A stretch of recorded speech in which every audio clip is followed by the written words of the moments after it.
हम दिखाते हैं सच। नमस्कार, नेहा सिंह देख रहे हैं 11 बिहार न्यूज। आपको बता दें कि कुर्था बिहार के विभिन्न क्षेत्रों में हमने विकास की गंगा बहाई है। कभी लोग पिछले सरकारों में शाम में घर से निकलने में डरते थे, आज लोग निडर होकर कहीं से भी आ जा रहे हैं। जब पिछली सरकार से बिहार के लोग डरे समय थे, तब हमें नवंबर 2005 में काम करने का मौका मिला। तब से हमने बिजली के क्षेत्र में, शिक्षा के क्षेत्र में, स्वास्थ्य के क्षेत्र में लगातार कार्य किया, जिसका प्रतिफल लोगों के सामने है। जब पूर्व में स्कूली छात्राओं को हमने देखा कि काफी कठिनाई से लोग विद्यालय पहुँचते थे, तब हमने लड़कियों को साइकिल योजना चलाई। इसके बाद आज काफी संख्या में लड़कियां विद्यालय पहुंच रही है। उसके बाद हमने पोशाक योजना चलाया। जब हमने देखा कि लड़कियां विद्यालय पहुंचने लगी, इसके बाद लड़कों की संख्या में भी इजाफा हो। इसके बाद हमने लड़कों को भी साइकिल देना प्रारंभ कर दिया। पंचायत में उच्च माध्यमिक विद्यालय की स्थापना किया ताकि ज्यादा से ज्यादा छात्र विद्यालय पहुंचकर शिक्षा प्राप्त करें। उक्त बातें शुक्रवार को कुर्था प्रखंड के हाई स्कूल के खेल मैदान में चुनावी सभा को संबोधित करते हुए बिहार के मुख्यमंत्री नीतीश कुमार ने कही। इस दौरान उन्होंने जहानाबाद लोकसभा सीट से एनडीए के जदयू प्रत्याशी चंदेश्वर चंद्रवंशी आपके पक्ष में लोगों से मतदान करने की अपील की। मुख्यमंत्री ने कहा कि बिहार में पिछले 15 साल में बहुत तेजी से विकास हुआ है और पहले और अब में बहुत फर्क है। लोग अमन चैन से रह रहे हैं, बिहार में विकास की गंगा बह रही है। उन्होंने अपने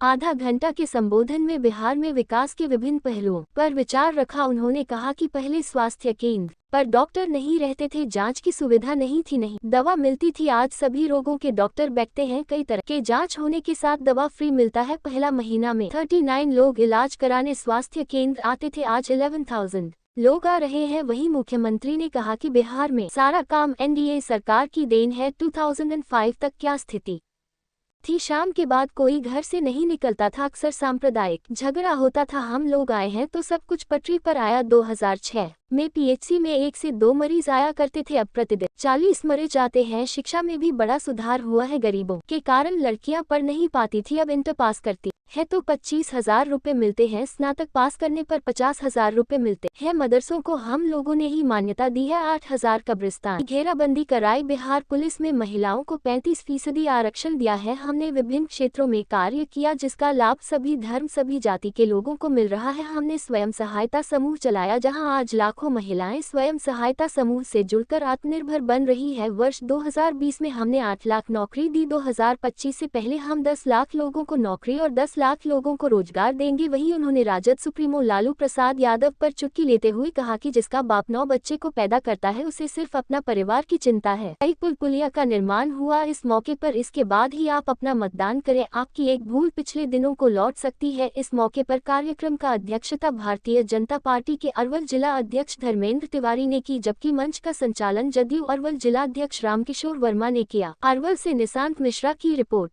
अब आप सोच लीजिए, शिक्षा के क्षेत्र में, स्वास्थ्य के क्षेत्र में कितना पहले बुरा हाल था, लेकिन हम लोगों ने इसके लिए सारा काम करवाया हर तरह से। आप जानते हैं 5वीं कक्षा के बाद गरीबी के कारण लड़कियां पढ़ नहीं पाती थी। ये सब काम हो जाएगा। 10 लाख लोगों को नौकरी और 5 लाख लोगों को तो रोजगार अभी दे दिया और लोगों को रोजगार हो जाएगा। सब काम करेंगे। अभी लोग को साथ किए थे, आजकल बोलता है कि हम लोग किया है। अरे लोग किया है, फालतू बात है। क्या हाल है सबका? इसका बाप है 9 लोग पैदा किया। इतना आदमी को पैदा किया जाता है? आपने हट गया तो बेटी को बनाया, अब बाद में बेटा बेटी उसी को इतना बनाते रहता है। कोई मतलब है? फालतू बात है। हम उसको मौका दिए थे, कोई करता था, पसंद करता था, जातियों वाला पसंद नहीं करता था, हम ही किए थे। अब बाद में देखे गड़बड़ करते हुए, तो आप जानते हैं ना कि हम लोग तो 1994 में ही अलग हो गए।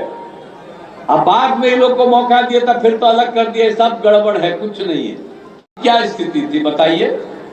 प्राथमिक स्वास्थ्य केंद्र में डॉक्टर की उपस्थिति नहीं रहती थी और मुफ्त दवा नहीं दिया जाता था। हम लोगों ने क्या किया? डॉक्टर की उपस्थिति कराई, दवा मुफ्त इंतजाम करा दिया। अब उसका फायदा कितना हो गया? स्वास्थ्य जांच की सुविधा। अब ये सब किया गया तो 2005 में प्राथमिक स्वास्थ्य केंद्र में हर महीने में मुश्किल से 39 लोग जाते थे।